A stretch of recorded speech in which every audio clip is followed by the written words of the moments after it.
right, what's going on, you guys? Nick here with Nick Strength and Power. I've got a couple of interesting stories for you guys today. The first story that I've got for you guys today, the competitor list for this weekend's 2025 Toronto Pro Super Show just got posted, and it's kind of a sparse lineup. It looks like this is essentially going to be the Regan and Sauce rematch show, and I think that's going to be the main story behind this competitor list, because honestly, it's just not that deep. So you've got Aaron Gawley, Regan Grimes, Sasan Haradi, Hussein Kaleta, Adam Millage, Andrea Musi, Felix Norman, and Skylar Shum. So essentially almost nobody from Cali. I believe Felix Norman competed in Cali, but almost nobody coming from Cali, almost nobody coming from Legion, almost nobody coming from New York Pro, really just with the exception of Regan and Sauce.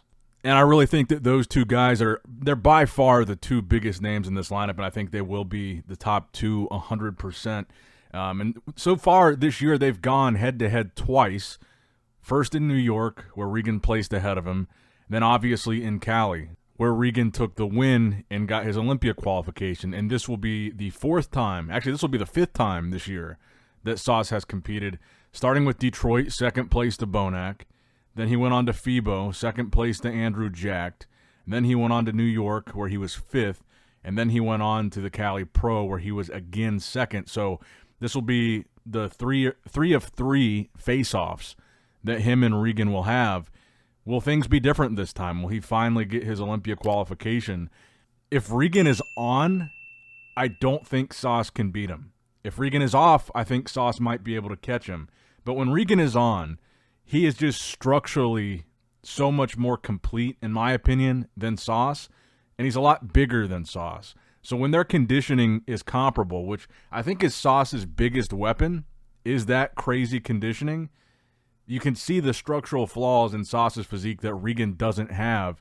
And so when that condition is close between the two, I think the edge always goes to Regan, who is bigger, more complete, and just a little bit better. Actually, I think a lot better structurally.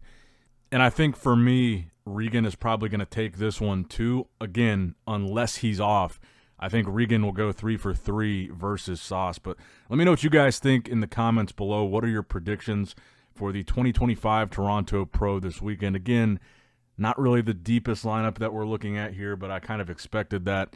But go ahead and drop your predictions in the comments down below. Now, next up in the news, we've got another really big bodybuilding influencer that has earned their IFBB Pro card this year. So first we had Sam Sulek, obviously, which was really one of the biggest stories of the year. Then more recently we had Larry Wheels, which seems to be a somewhat controversial decision.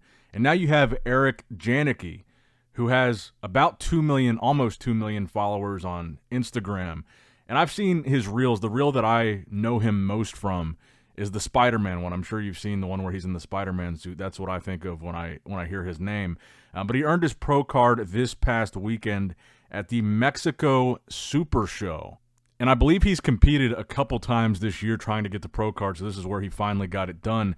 I've actually always thought he's got a really impressive physique. I mean, he's, as far as the guys that we're talking about here, obviously both Sam Sulek and Larry Wheels got a classic physique pro card, but of the big influencers to turn pro so far this year, I would say Eric has by far the most impressive physique of the three, even though it's a different category. I think he looks great. He's a big dude. He was in good shape. Some of the pictures and videos that I saw of the lineup that he competed in, he was like dwarfing these guys. And of course, I also like the fact that he's able to pull a vacuum pose, and I just think he's got a great physique. So I wanted to congratulate him. I thought that was an interesting big story that we have now a third big bodybuilding influencer this year to turn pro. And I think it was definitely well-deserved. But let me know what you guys think in the comments below about Eric's showing here for his pro card victory in the comments down below. Now, next up in the news, I wanted to talk a little bit more about this past weekend's Legion Sports Festival. So one thing I wanted to talk about was Blessing Awodibu put out a post-show video where he kind of talked about the obvious issues that he had, particularly the lower body. Also, the conditioning wasn't really on point and him being very flat. And he talks about in this video where he kind of apologizes to his fans and thanks the fans for being patient with him and still supporting him in this competition, because we haven't seen him for 2 years, and a lot of people were excited to see him come back, including myself. I was excited to see him back on stage. I was just hoping to see more improvement than what we saw at the Legion. But he says in this clip that he thinks there's something going on with his body that him and his coach, Boss of Outlaw, are trying to figure out. So let me roll a segment of that clip for you guys here, and we'll talk a little bit more about it. You on? Woo, what's going on, you guys? Blessing here. You already know the boogeyman and shit. It's the day after the Legion Sport Festival, and of course, you guys already seen the result. That was not what we worked so hard for. And first of all, man, I just want to say thank you to you guys, all you guys out there who were supporting me and rooting for me. I got a lot of messages. I wasn't able to reply back to a lot of them, and I just want to say thank you guys, man, for your support. It means a lot, you know, even though it was a little bit of a letdown. And I know, you know, how excited you guys were just to see the boogeyman back on stage after almost 2 years of, you know, taking some time just to work on myself, improve the package, and I think we did the work. You know, the we put on crazy amount of size.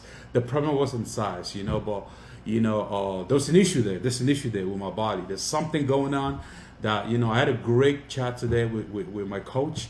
We're back and forth. You know, we look at data. We even went back all the way to 2022.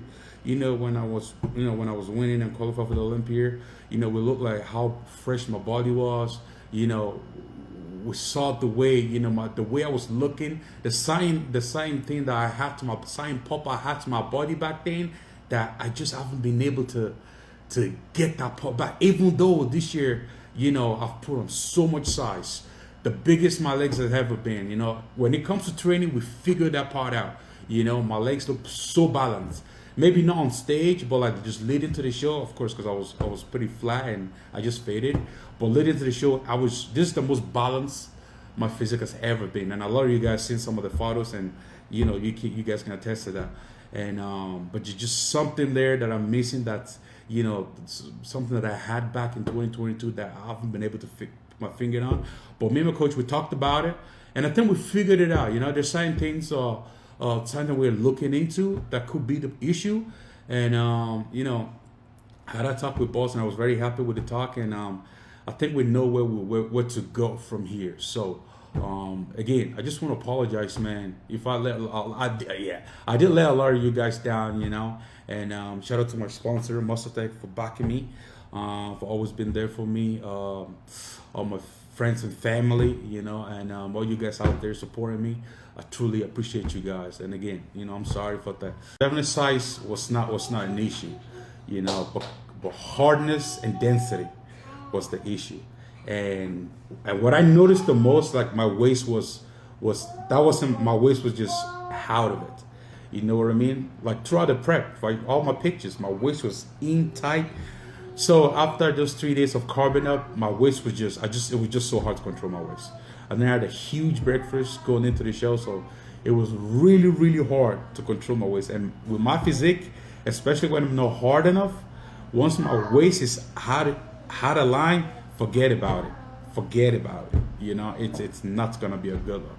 And yesterday was not a good look for me. So I'm not sure, based on this clip, if Blessing is saying he thinks he might have some kind of health issue going on, and I'm not sure what his next move is going to be. I've seen a lot of people say, like, he just looks like he's 3 weeks out, or looked like he was 3 weeks out at the Legion show, and maybe just needs to do a show like Dubai, where he has that extra 3 weeks of prep time, and maybe he will. I'm just not super convinced that we're going to see a drastically different version of Blessing if he competes again in 3 weeks, because, you know, some of the things, aside from just being flat and aside from the conditioning being off, some of the things like his midsection, particularly like his obliques, looked like they were protruding more, a little bit more distended. Some of that aesthetic quality that he had in the midsection seems to have slipped away.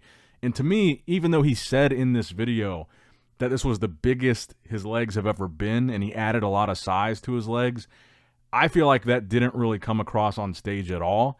And if that is an improvement that he thinks he made, it wasn't an improvement that I noticed. And I don't know if that's something that can really be changed in 3 weeks, even if he comes in, a lot fuller and a lot sharper for a show in 3 weeks like Dubai. I don't know if that's going to fix the lower body problem, but let me know what you guys think in the comments down below. Next up in the news, I wanted to talk about another aspect of the Legion show that seemed like a lot of fans took issue with, and that was when the scorecards came out. It looked a little bit shady, because if you look at the scorecards, one of the biggest points of contention at that Legion show was Colossus Kennedy on the scorecards. I think universally, bodybuilding fans watching that show thought he definitely should have been in the first call-out at prejudging, and he was not. It was a 5-man first call-out that included Blessing, who we just talked about.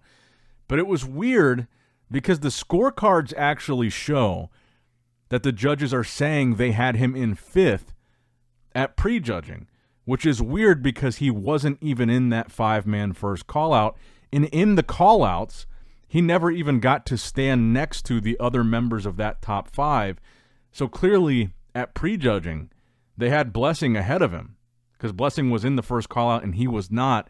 And they didn't even compare him to Blessing, who would have been right behind him in 6th in the placings, if that's where they really had him at prejudging.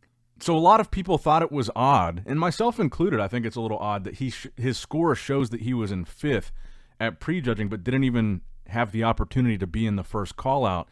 It doesn't really make sense, and one of the fan theories that I saw, which I'm not sure if I necessarily believe this theory, but one of the things that I saw people saying pretty repeatedly was the judges did this to make themselves not look like they overlooked a guy that was clearly supposed to be in that top 5 at prejudging, which, again, I don't know if I believe it, but I do think that is odd that the score shows 5th at prejudging and he wasn't even given the opportunity to stand with any of those top 5 guys or in the first call-out. Now, at finals, he was, so it makes sense to me that his final score shows 5th. And the way they do this, so what you're looking at here when you see the 15, so 15 is how many points he had. So what you're looking at is the scores of 3 judges that had him in 5th. So there were likely 5 judges at this show. And they throw away the high and the low score, so the outlying score. So they're counting the scores of 3 judges that are not outliers. So a high and low was dropped for this. And even with that, which could maybe somehow explain him being in 5th at prejudging, I just don't see how the math dropping those scores, I just don't see how it makes any sense that he would have been in 5th at prejudging, even dropping the high and low scores, because those weren't even counted anyway for the prejudging. So I don't know. But I certainly do agree that it's odd. Let me know what you guys think in the comments down below about these scorecards. I thought it was worth talking about because that was, I think, the main thing that fans noticed was him being excluded from that first call-out, and then the scorecards come out, and it's as if he was in that call-out and he wasn't at prejudging. So it doesn't really make a whole lot of sense to me. Maybe it does to you, but let me know what you guys think in the comments down below. And the final story that I've got for you guys today, we got a rare physique update from Hadi Win at 19 weeks out from the 2025 Mr. Olympia. And I wanted to mention this because, honestly, of all the big names that are really in contention for the Olympia title this year, Hadi has been the guy that is talked about the least, because we've seen Samson compete at the Arnold. He's been doing all these guest posings. We saw Derek compete at the Arnold in Pittsburgh. We saw Nick compete at Pittsburgh in New York. All these guys that we're talking about as potentially being the top guys at the Olympia, Hadi has been the exception to that because we haven't seen him on stage recently. But honestly, I think Hadi Win is one of the bigger threats to the title. He was 2nd place at last year's Olympia, ahead of Derek, ahead of Martin. And that's why I've said before, I think that the Olympia title is really up for grabs right now, and nobody is holding on to it with like a super tight grip. Even Samson, I think any of these guys could take it, and Hadi has just as much chance, even though we saw Derek and Samson and Nick all recently. Hadi is still a massive threat, and if Nick wants to be in that conversation for top 3 again this year, I think Hadi may be one of the biggest threats to that. Because when you talk about one of Nick's strong points, it's him bringing the crazy size that he has, but also bringing crazy condition. Hadi is able to bring even better condition than Nick, and he doesn't really sacrifice his midsection at all to do it.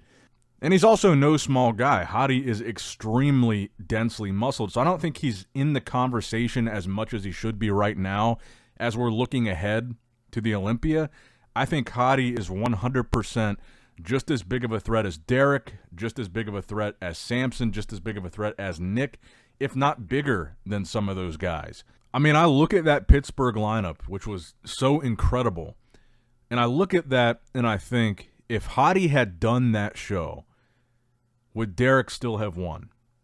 I look back at the Arnold, and I think the same thing. If Hadi had done the Arnold, would Derek still have won? Because I think the biggest momentum that Derek has is winning those two shows, particularly the Arnold, beating Samson out of there. But maybe had Hadi done both of those shows, I mean, what are the chances Hadi would have won? I mean, Hadi has certainly beaten Samson at the Arnold before, back-to-back at the UK and the US. Hadi has beaten Derek before. So I do kind of wonder, just hypothetically, had Hadi been in those situations in Pittsburgh or the Arnold, maybe he would have completely squashed any momentum that Derek gained from those shows and taken it for himself. But it's all speculation because you got to compete to win and to be in that conversation. And Derek did, and Hadi did not, but just kind of a mental gymnastics thing to think about. I think Hadi is still 100% in that mix. But that's going to wrap it up for the video today, guys. I hope you did, in fact, enjoy it. Make sure you like the video, subscribe to the channel, click that bell notification icon if you have not already. And as always, I love you guys. Appreciate you guys. Nick, Strength, and Power. All right, guys, don't forget to click that like button and subscribe to this channel if you enjoy the content. Also, check out my Instagram at Nick Strength Power. My Facebook page, which is simply Nick Strength and Power. My secondary YouTube channel, Nick Strength and Vlogs, for vlogs and bonus content that you will not see on this channel. And consider subscribing to my third YouTube channel, Nick Strength and Pokemon, which is all things Pokemon and trading card games, completely unrelated to this channel. So if you're into that, give that one a look. And all links to merchandise and social media will be in the description box below. If you guys want a Nick Strength and Power t-shirt, that will be in the Shopify link below. Have a great day.